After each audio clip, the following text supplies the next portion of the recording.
One of the biggest benefits of building a presence within your web course is that in reducing anonymity within the class, you're also reducing chances of academic dishonesty. The more a student feels like they know you and connect with you, the less likely they are to cheat within your class. Another way to reinforce academic honesty, though, is through alternative assessments.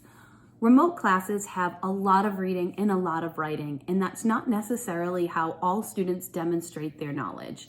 The other thing that a lot of us default to, just because of how we've been teaching for years and years, is straightforward assessments like multiple choice and true-false questions.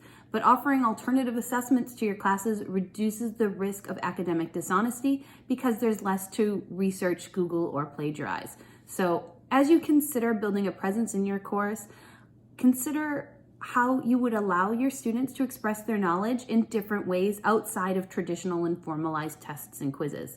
Think about replacing your questions with critical and creative thinking open-ended questions.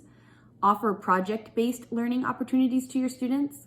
Consider permitting video and audio responses to assignments, especially within the discussion board, because that'll allow the students to see each other and get to know each other and build a community in that environment of the classroom as well.